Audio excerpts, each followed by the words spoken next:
मराठवाड्यातून शेतकऱ्यांशी जोडलेली मोठी बातमी समोर येते। मराठवाड्यात खरीप हंगामाची पेरणी मोठ्या प्रमाणावर झाली आहे। मात्र पेरणीनंतर पावसानं पुन्हा एकदा विश्रांती घेतल्यानं बळीराजा मोठ्या संकटात सापडलाय। जालना आणि लातूरसह अनेक जिल्ह्यात गेल्या काही दिवसांपासून दमदार पाऊस झालेला नाही, त्यामुळे जमिनीतील ओलावा आता झपाट्यानं कमी होतोय आणि पिकांची वाढ पूर्णपणे खुंटली आहे। जालन्यात भुईमुगाची पानं पिवळी पडली असून त्यावर बुरशी रोगाचा प्रादुर्भाव झालाय, तर लातूरमध्ये उशिरा पेरलेल्या सोयाबीनला पावसाची नितांत गरज आहे। पाऊस आणखीन लांबला तर उत्पादनात मोठी घट होण्याची भीती शेतकऱ्यांनी व्यक्त केली आहे। पाहूयात यावरचा आमचा स्पेशल रिपोर्ट।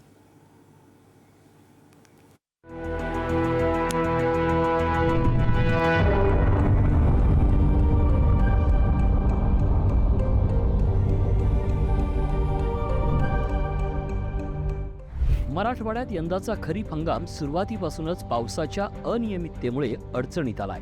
काही भागात पेरणीसाठी शेतकऱ्यांना पावसाची प्रतीक्षा करावी लागली, तर काही ठिकाणी पाऊस झाल्यानंतर शेतकऱ्यांनी पेरणी उरकून घेतली। मात्र आता पेरणीनंतरच पावसानं पुन्हा खंड दिल्यानं शेतकऱ्यांसमोर नवं संकट उभं राहिलंय। जालना जिल्ह्यात मागील 10 ते 12 दिवसापासून दमदार पाऊस झालेला नाही। पावसाअभावी भुईमुग पिकाची वाढ खुंटली असून पानं पिवळी पडली आहेत। त्यातच पिकावर बुरशीजन्य रोगाचा प्रादुर्भाव आढळून येत असल्यानं उत्पादनावर परिणाम होण्याची भीती शेतकऱ्यांना आहे। त्यामुळे कृषी विभागानं शेतकऱ्यांना पिकाच्या व्यवस्थापनाबाबत तातडीनं मार्गदर्शन करावं अशी मागणी होती आहे। सर, पावसाने आता 15 ते 20 दिवस झाले, पावसाचा खंड आहे आणि अशा जरी खंड पडला ना तर पिकावर ताण येतो आणि किडीचा प्रादुर्भाव वाढला जातो आणि पाण्याच्या पिवळे पीक जे आता सध्या पिवळं पडू लागलंय।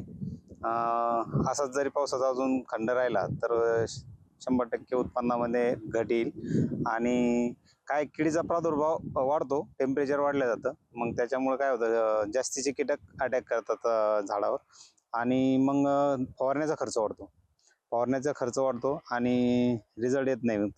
पिकाची परिस्थिती आता कशी पाऊस कमी झाल्यामुळे पिकाची वाढ फुटलेली आहे। वाढ फुटल्यामुळे कसं आता पाणी द्यायचं ठरलं तर एरियामध्ये पाणी नाही, पावसाने थोडी कमी हजेरी लावली आणि आता पीक खर्च झालेला आहे, तो खर्च वसूल होण्याची थोडं जरा शक्यता कमी आहे। खर्च लागल्याला वसूल होऊ शकत नाही।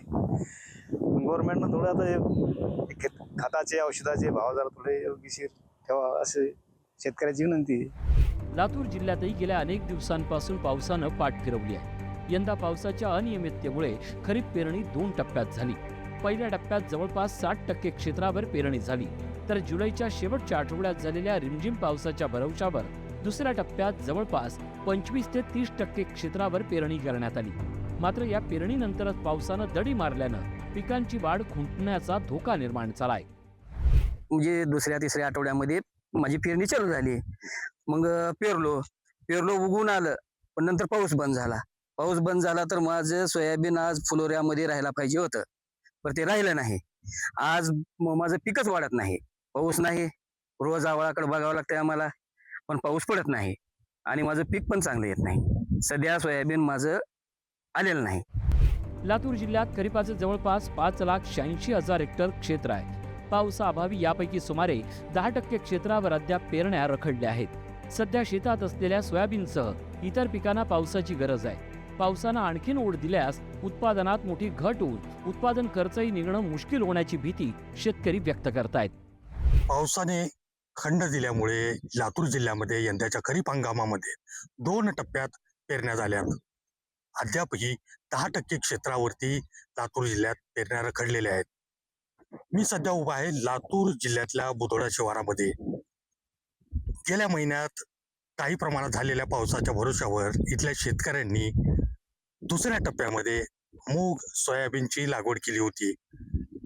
हे पीक आजच्या घडीला फुलोऱ्याच्या अवस्थेत असणं अपेक्षित होतं, मात्र पावसाने ओढ दिल्यामुळे हे पीक सध्या अपेक्षित स्टेजला नाहीये।